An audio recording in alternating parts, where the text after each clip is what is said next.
Assalamualaikum warahmatullahi wabarakatuh. Kami dari kelompok 4 ingin mempresentasikan hasil dari kerja kelompok kami tentang sistem perdagangan elektronik. Sebelumnya perkenalkan, nama saya Fatir Miftah Nur Salim dengan NIM 2306135.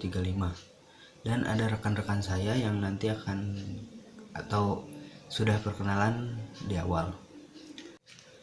Untuk kali ini kami akan membahas tentang sistem perdagangan elektronik dengan subtema. Yang pertama ada pengertian dari sistem perdagangan elektronik, lalu kedua ada kategori sistem perdagangan elektronik, yang ketiga ada manfaat dan resiko sistem perdagangan elektronik, dan keempat ada tahap transaksi elektronik, yang kelima ada batasan dalam perdagangan elektronik, yang keenam ada persoalan-persoalan pada sistem perdagangan elektronik, dan yang terakhir ada contoh kasus dari sistem perdagangan elektronik. Langsung saja, untuk penjelasan lebih detailnya akan dijelaskan oleh rekan-rekan saya dan saya sendiri. Assalamualaikum warahmatullahi wabarakatuh. Perkenalkan, nama saya Regista Ristia Maulina dengan NIM 2306157. Di sini saya akan menjelaskan pengertian dari perdagangan elektronik. Nih ya, secara definisi, perdagangan elektronik atau electronic e-commerce adalah penyebaran, penjualan, pembelian, pemasaran barang dan jasa yang mengandalkan sistem elektronik seperti internet, televisi, atau jaringan komputer lainnya. Industri teknologi informasi melihat kegiatan e-commerce ini sebagai aplikasi dan penerapan dari bisnis elektronik dengan transaksi yang berkaitan dengan transaksi komersial seperti transfer dana secara elektronik, manajemen rantai pasok, pemasaran elektronik atau pemasaran daring, pemrosesan transaksi daring, dan pertukaran data elektronik. Di sini juga ada penjelasan lain, yaitu perdagangan elektronik merupakan bagian dari bisnis elektronik di mana cakupan bisnis elektronik lebih luas, tidak hanya sekedar perniagaan tetapi mencakup juga pengkolaborasian mitra bisnis, pelayanan nasabah, dan lainnya. Perdagangan elektronik juga memerlukan teknologi basis data atau pangkal data, surat elektronik, dan bentuk teknologi non-komputer yang lain, seperti halnya sistem pengiriman barang dan alat yang pembayarannya untuk perdagangan elektronik. Di sini juga saya menuliskan pengertian dari perdagangan elektronik menurut beberapa ahli. Yang pertama yaitu menurut Robert Johnson. 3. Perdagangan elektronik merupakan suatu tindakan melakukan transaksi bisnis secara elektronik dengan menggunakan internet sebagai media komunikasi yang paling utama. Dan ada juga menurut Kultur dan Junsu Diners, perdagangan elektronik adalah segala hal yang berhubungan dengan penjualan, periklanan, pemesanan produk yang semuanya dikerjakan melalui internet. Beberapa perusahaan memilih untuk menggunakan kegiatan bisnis ini sebagai tambahan metode bisnis tradisional, sementara yang lainnya menggunakan internet secara eksklusif untuk mendapatkan para pelanggan yang berpotensi. Jadi dapat kita simpulkan bahwa perdagangan elektronik atau e-commerce adalah aktivitas perdagangan melalui elektronik menggunakan media internet. Ada juga yaitu sejarah dan perkembangan dari perdagangan elektronik. Di sini saya akan menjelaskan sedikit sejarah dan perkembangannya, yaitu perdagangan elektronik pertama kali diperkenalkan pada tahun 1994 pada saat pertama kali banner elektronik dipakai untuk tujuan promosi dan periklanan di suatu laman web. Menurut riset Forrester, perdagangan elektronik menghasilkan penjualan seharga 12,2 miliar dolar Amerika pada tahun 2003. Menurut laporan yang lain pada bulan Oktober tahun 2006 yang lalu, pendapatan retail online yang bersifat non-travel di Amerika Serikat diramaikan akan mencapai 1,4 triliun US dollar pada tahun 2011. Nah, istilah perdagangan elektronik telah berubah sejalan dengan waktu. Awalnya, perdagangan elektronik berarti pemanfaatan transaksi komersial seperti penggunaan EDI untuk mengirim dokumen komersial seperti pesanan, pembelian, atau invoice secara elektronik. Kemudian dia berkembang menjadi satu aktivitas yang mempunyai istilah yang lebih tepat, yaitu perdagangan web. Pembelian barang dan jasa melalui World Wide Web melalui server aman HTTPS, protokol server khusus yang menggunakan enkripsi untuk merahasiakan data penting pelanggan. Lalu, pada awalnya ketika web mulai dikenal atau terkenal di masyarakat pada tahun 1994, banyak sekali jurnalis memperkirakan bahwa perdagangan elektronik akan menjadi sebuah sektor ekonomi baru. Namun, baru sekitar 4 tahun kemudian, protokol aman seperti HTTPS memasuki tahap matang dan banyak digunakan. Antara pada tahun 1998 dan tahun 2000, banyak sekali bisnis di Amerika Serikat dan Eropa mengembangkan situs web perdagangan ini. Nah, di sini saya juga akan menjelaskan beberapa kategori perdagangan elektronik. Sebenarnya kategori perdagangan elektronik ada 7 macam, tapi di sini saya akan menjelaskan 2 macam saja dan nanti dilanjutkan oleh rekan saya. Yang pertama yaitu business to business atau bisa disebut B2B. Business to business atau B2B e-commerce meliputi semua transaksi elektronik, barang, atau jasa yang dilakukan antar perusahaan produsen dan pedagang tradisional, biasanya menggunakan jenis e-commerce ini. Umumnya e-commerce dengan jenis ini dilakukan dengan menggunakan CPUK atau Electronic Data Interchange. Dan untuk dalam proses pembelian barang dan jasa, informasi dan konsultasi atau pengiriman dari permintaan proposal bisnis EDI adalah proses transfer data yang terstruktur dalam format standar yang disetujui dari satu sistem komputer ke komputer lainnya dalam bentuk elektronik. Contoh website e-commerce B2B adalah dalam bentuk elektronik, dan beberapa contoh website e-commerce dari B2B yaitu Bizzy dan Rarally. Di sini juga ada penjelasan apa itu Bizzy dan apa itu Rarally. Di sini saya akan terlebih dahulu menjelaskan Bizzy. Apa sih itu Bizzy? Bizzy merupakan e-commerce yang pertama memiliki konsep hidup atau business to business di Indonesia. Bizzy menyediakan solusi bagi perusahaan yang memiliki masalah dalam pengadaan suplai dan jasa kebutuhan bisnis. Produk yang disediakan oleh Bizzy antara lain official electronic vendor dan lain-lain. Dan untuk Rarally adalah salah satu perusahaan B2B e-commerce Indonesia yang menjual produk-produk MLO maintenance, repairs, and operational. Dengan perusahaan PT Raksasa Laju Lintang yang telah aktif sejak tahun 2013, Rarally menyediakan berbagai macam kebutuhan otomotif, alat ukur GPS, peraha, dan peralatan listrik lainnya. Dan yang kedua yaitu business to consumer atau B2C adalah jenis e-commerce antara perusahaan dan konsumen akhir. Hal ini sesuai dengan bagian retail dari e-commerce yang biasa dioperasikan oleh perdagangan retail tradisional. Jenis ini lebih mudah dan dinamis, namun juga lebih menyebar secara tak merata atau bahkan bisa berhenti. Jenis e-commerce ini berkembang dengan sangat cepat karena adanya dukungan munculnya website serta banyaknya toko virtual, bahkan mall di internet yang menjual beragam kebutuhan masyarakat.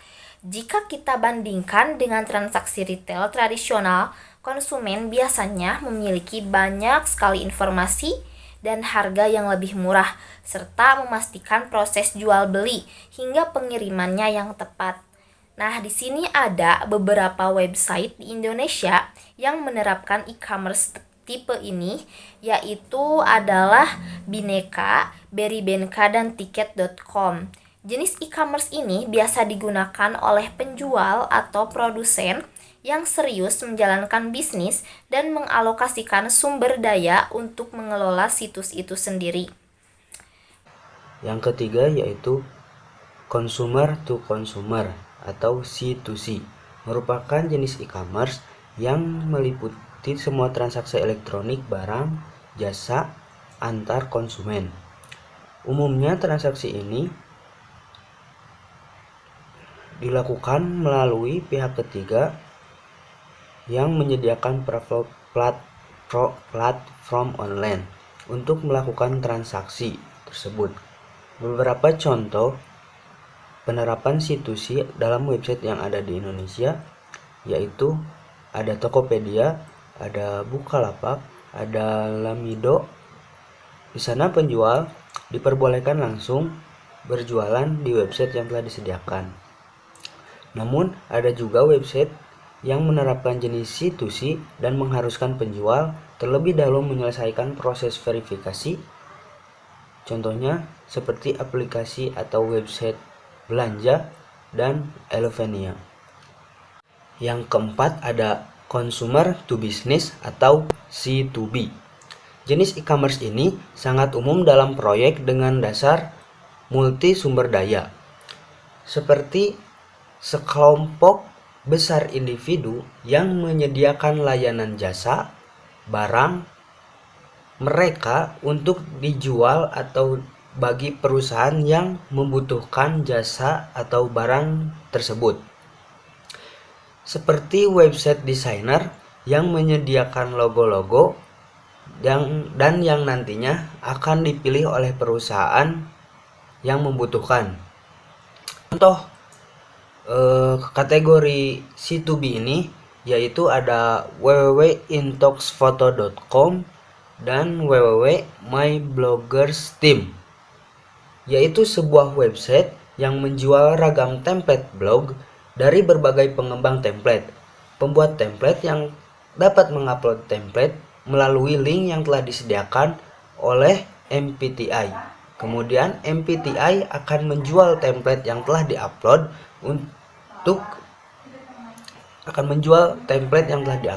dan berbagi keuntungan dengan si pembuat template tersebut. 5 yaitu ada business to administration atau B2A. Adalah jenis e-commerce yang mencakup semua transaksi yang dilakukan secara online antara perusahaan dengan administrasi publik. Jenis e-commerce ini melibatkan banyak layanan yang khususnya di bidang-bidang seperti fiskal, jaminan sosial, ketenagakerjaan, dokumen hukum, dan lainnya. Beberapa contoh website administrasi publik yang menerapkan B2A adalah yang pertama ada www.pajak.com.id, yang kedua ada www.alliance.com, dan yang terakhir ada www.bpjsonline.com. Di sana perusahaan melakukan proses transaksi atas jasa yang mereka dapatkan secara langsung kepada pihak administrasi publik. Perusahaan harus mengisi sejumlah persyaratan terlebih dahulu sebelum mendapatkan layanan dan baru diteruskan sebagai proses transaksi. Yang keenam ada consumer to administration atau C2A. Jenis C2A meliputi semua transaksi elektronik yang dilakukan antara individu dengan administrasi publik. Contoh area penggunaan jenis e-commerce ini adalah yang pertama ada di dunia pendidikan, terus ada di jam sostek, terus ada di pajak, dan ada di kesehatan. Contoh penerapan C2A dan B2C sama saja, hanya saja perbedaan ada pada pihak individu, administrasi publik, pabrik, dan perusahaan administrasi pabrik. Model B2C dan C2A sama terkait dengan gagasan efisiensi dan kemudahan penggunaan layanan dan yang diberikan untuk masyarakat oleh pemerintah, juga dengan dukungan teknologi informasi dan komunikasi. Yang ketujuh atau yang terakhir ada online to offline atau O2O. E-commerce ini yang menarik pelanggan dari saluran online untuk pergi ke saluran offline atau ke toko fisik. Contohnya dengan menggunakan layanan O2O yang disediakan oleh perusahaan seperti Grow Ins, pusat kebugaran tersebut bisa menyalurkan bisnis offline menjadi online. Contoh lainnya, beberapa website di Indonesia yang menerapkan jenis O2O adalah Kudo dan Matahari Mall, seperti dilakukan oleh perusahaan retail terbesar yang ada di Amerika, yaitu Walmart. Assalamualaikum warahmatullahi wabarakatuh. Saya Siti Rahmawati dengan NIM 2306146. Di sini saya akan menjelaskan manfaat dari perdagangan elektronik. Yang pertama, biaya operasional berkurang. Salah satu strategi bisnis yang dapat diambil untuk mengurangi biaya operasional adalah efisiensi operasional, yang melibatkan peninjauan kembali proses bisnis dan mencari cara untuk mengoptimalkan penggunaan sumber daya. Untuk implementasi teknologi baru atau perubahan dalam manajemen rantai pasokan juga bisa menjadi langkah-langkah untuk mengurangi biaya operasional. Yang kedua yaitu meningkatkan kualitas pelayanan, yang berfokus pada pelatihan karyawan dan peningkatan keterampilan mereka dapat membantu meningkatkan kualitas layanan. Pelanggan cenderung lebih setia ketika mereka puas dengan kualitas layanan yang diberikan. Mengumpulkan umpan balik pelanggan secara teratur dan meresponnya dengan cepat juga dapat membantu dalam mengidentifikasi area di mana perbaikan diperlukan. Yang ketiga yaitu memperbesar aliran pendapatan baru. Inovasi produk atau layanan dapat membuka peluang baru untuk mendapatkan pendapatan. Perusahaan dapat memperkenalkan produk baru atau meningkatkan fitur produk yang sudah ada. Bermitra dengan strategis akuisisi atau diversifikasi bisnis juga bisa menjadi cara untuk memperluas portofolio dan mendapat sumber pendapatan baru. Yang keempat, meningkatkan mangsa pasar. Kampanye pemasaran yang efektif dan diferensiasi produk dapat membantu menarik pelanggan dari pesaing dan meningkatkan mangsa pasar. Memahami kebutuhan pelanggan dan menyesuaikan produk atau layanan dengan preferensi mereka dapat membantu dalam meningkatkan daya tarik untuk perusahaan di pasar. Yang kelima, melebarkan jangkauan pasar. Ekspansi geografis atau diversifikasi ke pasar yang belum dieksplorasi dapat membantu perusahaan mencapai pelanggan baru. Penggunaan platform online atau ekspansi ke pasar global dapat membuka peluang baru untuk meningkatkan jangkauan pasar. Selanjutnya yaitu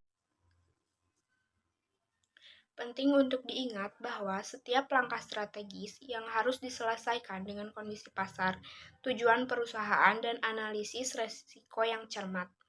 Selain itu, komunikasi yang baik dengan pelanggan dan pemangku kepentingan lainnya juga kunci dalam menjalankan strategi ini. Yang selanjutnya yaitu resiko perdagangan elektronik. Yang pertama yaitu kehilangan finansial secara langsung. Orang yang tidak bertanggung jawab dapat mencuri data finansial dengan cara mentransfernya secara ilegal. Ini dapat mencakup pencurian informasi kartu kredit, akun bank atau informasi pribadi lainnya, maupun informasi pribadi keuangan. Dampaknya bisa berupa kehilangan dana secara langsung dari rekening korban atau penggunaan ilegal informasi finansial untuk transaksi yang merugikan. Yang kedua, pencurian informasi rahasia. Pencurian informasi rahasia dapat merujuk pada akses tidak sah terhadap data penting yang dirahasiakan oleh suatu lembaga atau perusahaan. Ini bisa mencakup data pelanggan, rancangan produk, atau informasi bisnis strategis. Dampaknya termasuk kerugian finansial, hilangnya keunggulan kompetitif, dan bahkan dapat merusak reputasi perusahaan jika informasi tersebut disalahgunakan. Yang ketiga, kehilangan kesempatan bisnis. Gangguan pelayanan atau kegagalan sistem yang tidak terduga, seperti kerusakan perangkat keras atau pemadaman listrik, yang dapat menyebabkan kehilangan kesempatan bisnis. Bisnis yang bergantung pada ketersediaan sistem untuk transaksi atau layanan dapat kehilangan pelanggan dan pendapatan. Fleksibilitas dan perencanaan yang baik diperlukan untuk mengatasi gangguan semacam ini dan meminimalkan dampaknya. Yang keempat yaitu akses ke sumber oleh yang tidak berhak. Hacker atau pihak yang tidak bertanggung jawab dapat meretas sistem perbankan atau organisasi untuk mendapatkan akses ke sumber. Ini dapat mengakibatkan pencurian dana atau pengubahan data yang dapat merugikan perusahaan dan pelanggan. Keamanan cyber yang kuat, termasuk enkripsi data dan perlindungan keamanan sistem penting untuk mencegah akses yang tidak sah. Yang kelima yaitu hilangnya kepercayaan dari konsumen. Jika data pelanggan atau informasi rahasia terbuka, hal ini dapat merusak reputasi perusahaan dan memicu kehilangan kepercayaan dari konsumen. Konsumen mungkin ragu untuk berbisnis dengan perusahaan yang tidak dapat melindungi informasi pribadi mereka. Keamanan data dan respon cepat terhadap pelanggaran keamanan dapat membantu meminimalkan dampak ini. Yang terakhir yaitu kerugian-kerugian yang tidak terduga. Gangguan atau serangan dari luar yang tidak dapat diprediksi dapat menyebabkan kerugian bisnis yang tidak terduga. Contohnya seperti bencana alam, serangan cyber yang belum pernah terjadi sebelumnya, atau gangguan infrastruktur yang signifikan. Perencanaan kontinuitas bisnis dan strategi keamanan cyber yang adaptif dapat membantu mengurangi dampak kerugian yang tidak terduga. Baik, Assalamualaikum warahmatullahi wabarakatuh. Perkenalkan, nama saya Restu Sultan, NIM 2306155. Selanjutnya saya akan menjelaskan mengenai tahapan-tahapan dalam transaksi elektronik melalui e-commerce. Yang pertama, e-customer dan e-merchant bertemu dalam dunia maya melalui server yang disewa dari internet, server provider atau ISP oleh e-merchant. Yang kedua, setelah melakukan transaksi melalui e-commerce, e-customer memutuskan barang yang akan dipilih kepada e-merchant dan melakukan kesepakatan mengenai kelanjutan transaksi. Yang ketiga, saat kedua belah pihak mencapai kesepakatan, kemudian diakui dengan proses pembayaran yang melibatkan dua buah perantara dan masing-masing pihak, yaitu acquiring merchant, bank, dan issuing customer bank. Prosedurnya, e-customer memerintahkan kepada issuing customer bank untuk dan atas nama e-customer melakukan sejumlah pembayaran atas harga barang kepada acquiring merchant bank yang ditujukan kepada emergent.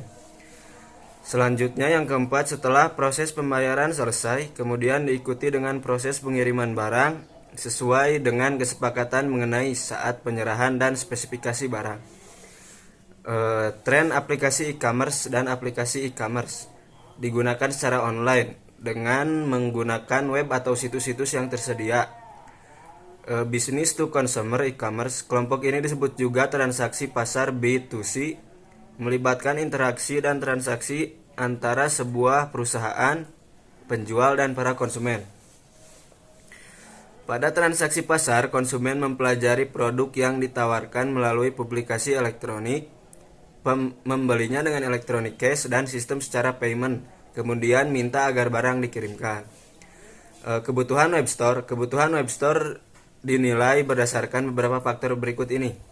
Pertama, petunjuk dan informasi pasar, yaitu sebagai alat bantu yang bermanfaat bagi pengunjung. Misalnya informasi tentang indeks saham, berita terbaru, kalkulator, serta alat bantu pengembalian keputusan. Kedua, harga, yaitu harga produk dijual. Ketiga, pelayanan konsumen, yaitu tingkat ketersediaan pengecekan barang dengan hanya satu klik hadiah, keterangan produk, serta tanggapan dari para konsumen. Bisnis to bisnis. E-commerce, kelompok ini disebut sebagai transaksi antar perusahaan B2B, menyatakan penjualan produk atau pemasok, distributor, pabrik, dan lain-lain. Keuntungan B2B jika dikerjakan dengan benar dapat menghemat biaya, meningkatkan pendapatan, mempercepat pengiriman, mengurangi biaya administrasi, dan meningkatkan layanan kepada pelanggan. E-commerce marketplace. E-commerce dalam pasar berfungsi sebagai pangsa pasar global yang tiada batas, dengan tidak adanya kalangan yang dibuat dari pemerintah. App clicks and bricks di e-commerce adalah suatu strategi yang dilakukan oleh perusahaan dengan menggunakan internet dan toko sebagaimana penjualan tradisional. Jadi perusahaan memiliki toko virtual atau toko yang sesungguhnya. Selanjutnya, batasan dalam perdagangan elektronik. Teknologi kontribusi terbesar yang meningkatkan terjadinya e-commerce adalah teknologi informasi dalam. Hal ini berkembang pesat teknologi komputer dan telekomunikasi, marketing, dan new consumer process. Dari segi penawaran e-commerce, melalui e-commerce jangkauan sebuah perusahaan menjadi semakin luas karena yang bersangkutan dapat memasarkan produk dan jasanya ke seluruh dunia tanpa harus memperlihatkan batasan-batasan geografis. Electronic linkage. Di suatu sisi yang lain, banyak orang melihat e-commerce sebagai sebuah mekanisme hubungan secara elektronik antara suatu entitas dengan entitas lainnya. Dengan adanya e-commerce, maka dua buah divisi dapat bekerjasama secara efisien melalui pertukaran data elektronik, kemudian juga antara dua buah kelompok berbeda, seperti misalnya antara kantor pemerintah dengan masyarakatnya, atau mungkin dengan pelanggan dengan perusahaan-perusahaan tertentu. Information value adding. Di dalam e-commerce, bahan baku yang paling penting adalah informasi sehubungan. Dengan hal ini, proses pertambahan nilai atau value adding proses menjadi kunci terselenggaranya sebuah mekanisme e-commerce. Konsep ini dikuatkan dengan langkah proses suatu organizing, selecting, synthesizing, dan disturbing. Market marking. E-commerce dikatakan sebagai market marking karena keberadaannya secara langsung telah membentuk sebuah pasar perdagangan tersendiri yang mempertemukan berjuta-juta penjual dan pembeli di sebuah pasar digital maya atau market. Nah, di pasar maya ini terjadi perdagangan secara terbuka dan bebas karena masing-masing penjual dan pembeli dapat bertemu secara efisien tanpa perantara. Yang terakhir, service infrastruktif. Konsep e-commerce ternyata tidak hanya membuahkan mekanisme transaksi jual beli semata, namun ternyata banyak menawarkan cara pembayaran secara elektronik jasa. Dari vendor aplikasi yang menawarkan cara melakukan transaksi secara aman atau secara jasa, dan ISP atau Internet Service Provider yang menawarkan cara mengakses internet dengan cepat dan mudah. Jasa perusahaan hosting yang menawarkan perangkat penyimpanan data maupun situs perusahaan yang bersangkutan, dan lain sebagainya. Di sini saya juga akan menjelaskan salah satu contoh consumer to consumer atau C2C, yaitu Shopee. Shopee merupakan perusahaan berbasis bisnis e-commerce yang berada di bawah perusahaan Garena. atau yang telah berubah nama menjadi Sea Group.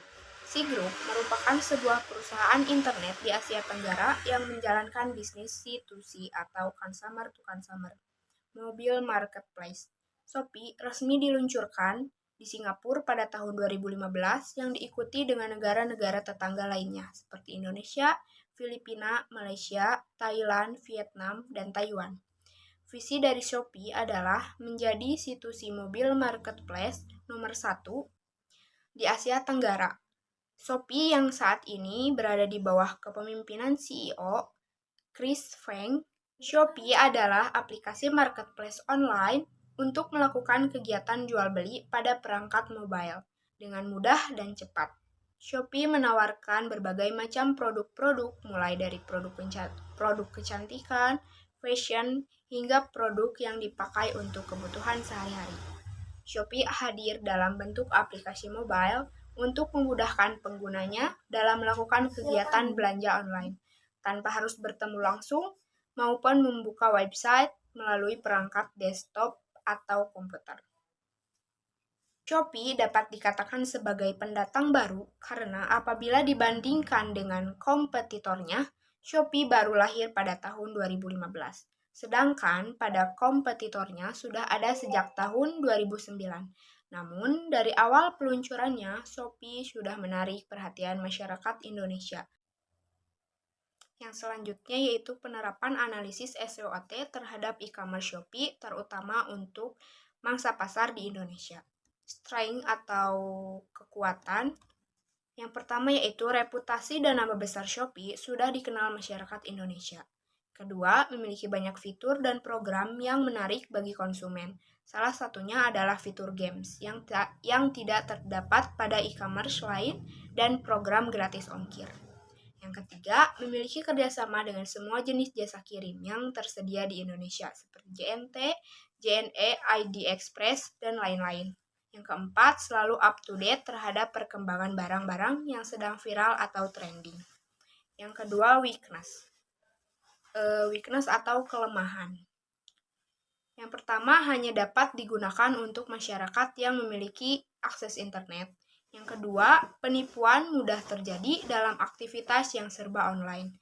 Yang ketiga, bukan merupakan e-commerce yang berasal dari Indonesia. Hal ini tentu menjadi masalah tersendiri, terutama bagi masyarakat yang menyukai produk dalam negeri. Yang ketiga yaitu opportunities atau peluang. Yang pertama, populasi penduduk Indonesia yang banyak, kurang lebih 250 juta jiwa. Yang kedua, banyaknya masyarakat Indonesia yang gemar berbelanja atau konsumerisme, terutama barang-barang yang sedang trending. Yang ketiga, bisnis e-commerce yang tidak terikat waktu dan tempat, dapat dilakukan dimanapun dan kapanpun selama 24 jam. Yang terakhir yaitu threats atau ancaman. Kompetitor yang banyak, baik untuk kawasan Indonesia maupun secara global. Yang selanjutnya, mindset masyarakat yang menganggap belanja online adalah salah satu bentuk pemborosan. Mindset masyarakat yang menganggap e-commerce mematikan bisnis UMKM atau usaha mikro, kecil, dan menengah. Masyarakat yang belum melek teknologi sehingga masih menyukai belanja di pasar konvensional. Yang terakhir, belum adanya undang-undang yang secara khusus mengatur tentang e-commerce apabila ada masalah menggunakan undang-undang tentang perlindungan konsumen. Berdasarkan penjelasan analisis SWOT pada aplikasi Shopee, yaitu dapat dimanfaatkan menggunakan strength atau kekuatan yang dimiliki sehingga peluang dapat dimaksimalkan. Hal tersebut menghasilkan apa yang disebut strategi. Selain itu, opportunities atau peluang dapat disandingkan dengan weakness atau kelemahan untuk dicari jalan keluar agar peluang tidak hilang sia-sia. Hal tersebut akan menghasilkan apa yang disebut dengan strategi. Bukan hanya peluang yang perlu diperhatikan, namun juga ancaman. Threats atau ancaman yang mungkin muncul disikapi dengan strength atau kekuatan yang dimiliki sehingga tidak akan menjadi hambatan untuk kedepannya, yang disebut dengan strategi SO. Begitu pula dengan apabila ada threats atau ancaman yang disandingkan dengan weakness atau kelemahan yang dimiliki untuk mencari solusi yang disebut dengan strategi WT. Strategi SO, WO, ST, dan WT yang perlu dipertimbangkan oleh pihak Shopee dalam membuat kebijakan atau keputusan krusial demi meningkatkan kualitas dan daya saing perusahaan. Mungkin materi dari saya dicukupkan sekian. Mohon maaf bila ada kesalahan kata dari saya. Saya ucapkan terima kasih. Wassalamualaikum warahmatullahi wabarakatuh. Semoga bisa bermanfaat bagi pembelajaran teman-teman semua. Mohon maaf apabila ada tutur kata yang salah dan kurang berkenan. Wabillahi taufik wal hidayah. Wassalamualaikum warahmatullahi wabarakatuh. Mungkin cukup sekian penjelasan dari saya. Terima kasih. Wassalamualaikum warahmatullahi wabarakatuh. Terima kasih atas perhatiannya. Semoga bermanfaat untuk kita semua. Dan mohon dimaafkan atas semua kesalahan. Sekian dari kami. Wassalamualaikum warahmatullahi wabarakatuh.